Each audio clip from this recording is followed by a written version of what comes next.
Pests beware, your fields have heroes. The Pests and Predators podcast is brought to you by Field Heroes and is powered by the Western Grains Research Foundation. Learn how beneficial insects fight pests and protect your crops. Visit fieldheroes.ca today.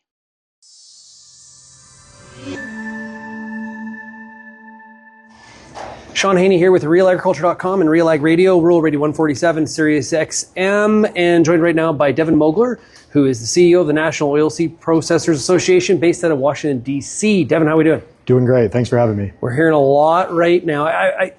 Maybe the number one issue, you tell me, but a lot of focus right now, what's happening with RFK Jr. and Make America Healthy Again, and what's happening with seed oils. I think we know your position on this matter, but what are some of the things you're doing on it? So we're trying to do what we can to help educate members of the administration as well as members of the public on the fact that there's a tremendous body of research showing that oilseeds are not only healthy but also nutritious. They've been used in our diets for almost a century. I know there's a push to make America quote unquote healthy again, and we believe we've got a role to play there. Oilseeds are heart healthy, particularly when you talk about something like canola. So we think the facts and the science are on our side, and we think that some of this anti-seed oils rhetoric is something of a bit of a food fad right now that's kind of caught wind online. We're not, taking any chances though. We're engaging with the administration. We're explaining to them how these oils are not only nutritious and safe, but also plentiful and affordable. One of the big reasons that President Trump was elected was because of high grocery store prices, high restaurant prices, and doing something radical like eliminating or limiting seed oil use would have a dramatic impact on the cost that consumers pay, not only for prepared foods, but also in the grocery store aisle and at restaurants. Yeah, and I think if you were honest with Americans, you said, okay, we're not going to use U.S.-produced soybean oil. Instead, we're going to import a bunch of beef tallow from Brazil. They would probably be against that. You would think so. And, look, if someone wants to fry their French fries in beef tallow as opposed to soybean oil or canola oil, that's fine. This should be about consumer choice. And we've actually heard RFK Jr. echo that same sentiment. When asked what his problem is with seed oils, he typically just says they're included a lot in ultra-processed foods, and we don't like ultra-processed foods. So I don't know if it's a seed oils issue per se. Even when he was at a Steak and Shake doing a hit on how they are frying their fries in tallow, he's talked about how he just wants to, quote unquote, reward companies that make decisions to use alternatives, but he doesn't plan on banning anything. It's more about he just wants consumers to know what's in their food. And, like I said, we believe we've got a strong track record of safety and nutrition evidence and science backing us up. So if that's, I'm assuming maybe that would be, so let's just say that's the number one issue. What's number two? Is it trade? Well, trade is right up there. There's a lot, it seems like everything's a priority these days. No slow times at NOPA. No, the biofuels policy is really what has driven the massive expansion in crushing in the U.S. Over $6 billion invested over the past 3 or 4 years to expand capacity by over 25%, and that's just on the soybean side, not counting all the soft seed crush expansions, driven very much by the RFS, the Renewable Fuel Standard, and we're working around the clock to try and get new volume obligations put out on that with the EPA. And we found some unusual bedfellows in this. We're working hand in glove with the American Petroleum Institute, which is big oil, along with everyone from the ethanol sector, the biodiesel and renewable diesel sector, us at NOPA and the American Soybean Association to ask for 5.25 billion gallons of biomass-based diesel in a 2026 renewable volume obligation. And it feels like we're pretty close to that. We've got a lot of alignment across the industry, and we can see those rules as soon as the end of this month. Yeah, and when companies are thinking about investing hundreds of millions of dollars to expand crush capacity because of what's happening on the biofuels front, they want political certainty.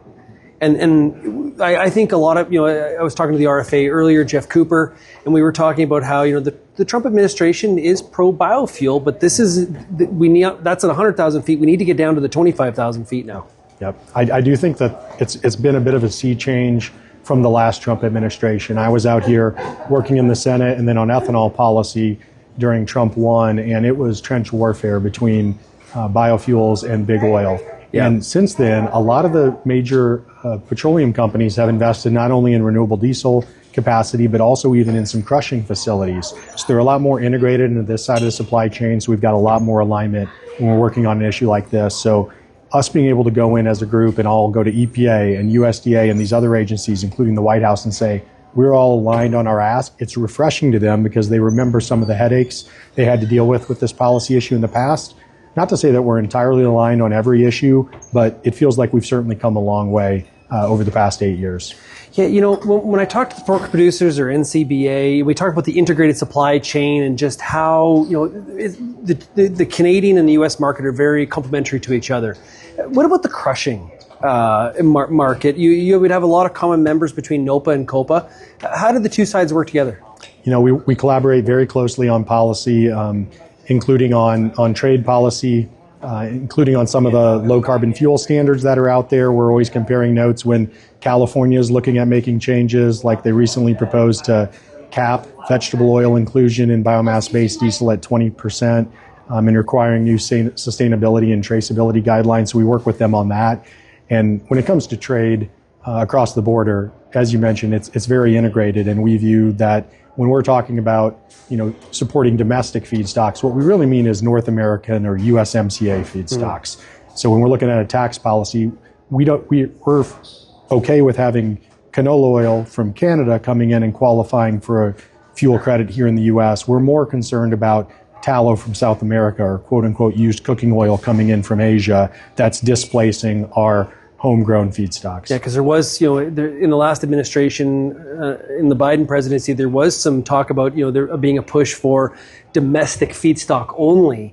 And it had a lot of Western Canadian canola producers and crushers, I'm sure, very, very concerned. So you're looking more of a North American market? We think that there's a middle ground there where we could, create a North American or USMCA kind of ring fence where all those feedstocks could qualify and help keep out the real problem actors, which is the folks who are dumping used cooking oil and tallow on both of our countries. Yeah, there'd be a lot of your members that also access and utilize the CFR in Canada. Yes, absolutely. Yep. Yeah. We export a tremendous amount of renewable diesel and ethanol. I'm not on that side of the business anymore, but it's an incredibly important market. And, I know on the ethanol side, they just exported 1.9 billion gallons, and I think over 600 million of that went to Canada. So very integrated supply chain, and we'd like to make sure that we can continue to see both meal and oil flow back and forth, as well as the fuels. Yeah, I know you probably spend a big bulk of your time talking soybeans, but for a lot of farmers in the northern tier, North Dakota, obviously there's some canola acres as well, and trying to increase that acre.